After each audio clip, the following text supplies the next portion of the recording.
the White House, whether you're for Trump or against Trump, the White House is under attack from elements inside the intelligence community which are trying to elevate tensions between Russia and the United States, and at the bottom of that is money, is an agenda for somebody to cash in on conflict between the U.S. and Russia at any level. The Department of Justice had reportedly warned the Trump administration that Flynn could be vulnerable to blackmail for his connection to the Russian ambassador.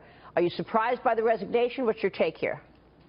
Well, General Flynn has admitted misleading the vice president, but I think we have to look at this a little bit deeper. A phone call from the incoming Director of National Security was intercepted, and the contents given to the media, and you have to and so obviously shared by intelligence officials. Now, what's at the core of this is an effort by some in the intelligence community to upend any positive relationship between the U.S. and Russia. And I tell you, there's a marching band and chowder society out there. There's gold in them there hills. There are people trying to separate the U.S. and Russia so that this military-industrial intel axis can cash in. So is the bigger issue here, in your view, the fact that this was leaked and somebody inside the White House got this news out to the press? What are you saying? Well, look, it's an issue, and the general has admitted in his resignation letter that he misled the vice president. That's a bad thing.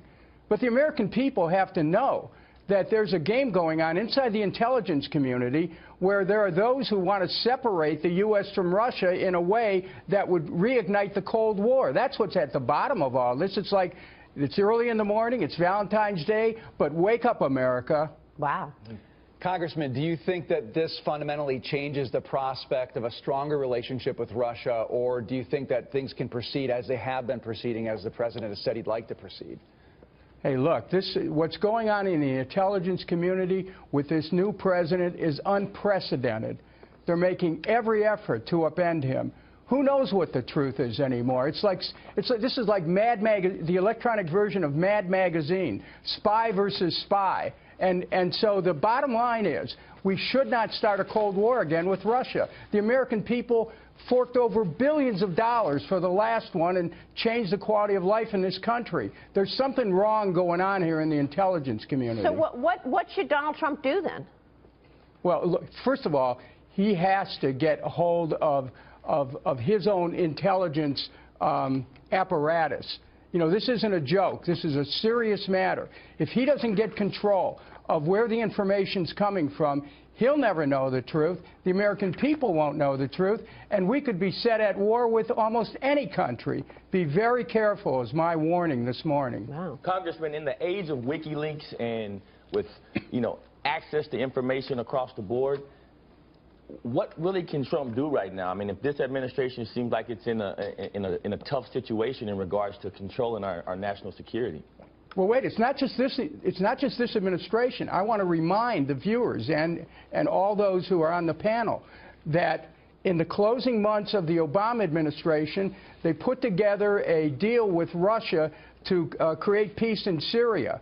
A few days later, a military strike in Syria killed 100 Syrian soldiers, and that ended the agreement. What happened is, inside the intelligence and the Pentagon, there was a deliberate effort to sabotage an agreement the White House made. This is like deep state. This is like some kind of a spy novel. But it's real, and the American people have to understand a game is being played with the security of our country. You know, Congressman, people are having so much trouble understanding what it is that they should be paying attention to. There's so much vitriol. There's so much hate throwing out there. And so we're looking at this, and people are, on one hand, saying the administration is in disarray. They don't know what they're doing. Look at how many mistakes they're making. The national security is at risk. We've got people who shouldn't have security clearance having security clearance. People are lying. What should people be focused on? Looking at all of this, you know, what should viewers be taking away right now?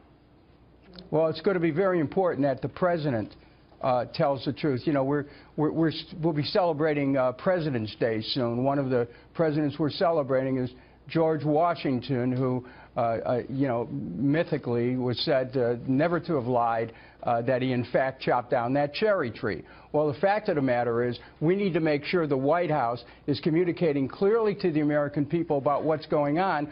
But the question is the president getting the right information? And are there games being played inside the intelligence community to force American policy in a direction that's different than what the White House wants? We need to have closer ties with Russia. We can't be suckers in this, but we cannot also have certain people playing an agenda that separates us from our aspirations for peace between the two major powers in the world. So is the bigger issue the fact that he even discussed sanctions with his potential counterpart in Russia, or is the bigger issue that he lied to Vice President-elect Pence? Well, first of all, news reports this morning indicate that one intel official who's secretly sharing his thoughts with the media said that he never talked about lifting sanctions. Who knows? But the bigger issue is that in this moment, that in a conversation with Vice President Pence, he misled the Vice President as to what happened. It was the cover-up that's worse than the crime. But what you're saying is you're underlining something even bigger, and that is somebody within Trump's White House is trying to sabotage him somehow. I don't know if it's somebody inside the Trump White House. But inside our intelligence community. There's definitely something going on inside the intelligence community to try to undermine this administration. And we better, you know, this isn't about whether you're for or against Donald Trump. Right. Hello? This is about whether or not the American people are bystanders in a power play inside the intelligence community, the outcome of which could determine our relationships with Russia and whether or not billions of dollars are going to be spent in a new Cold War. Well, we know that the head of the CIA was against Donald Trump before he came into office, the former head of the CIA. Meanwhile, Hillary Clinton is taking jabs at Flynn's resignation. It started when a former aide of hers tweeted this: "Dear Mike Flynn and Mike Flynn Jr., what goes around comes around." He then included a link for a job opening at Domino's Pizza. It is a reference to General Flynn's son's tweets regarding the Comet Pizza child trafficking conspiracy theory. Hillary Clinton then tweeted herself, "Philippe's got his own way of saying things, but he has a point about the real consequences of fake news." Congressman Kucinich, what do you make of this? Do you think Clinton should be weighing in on this? Well, look, what happened at Comet Pizza, that whole story was a disgrace. I mean, it really. I'm not going to go over the details because it's really not fit for family television. But I will tell you this is a much more serious issue.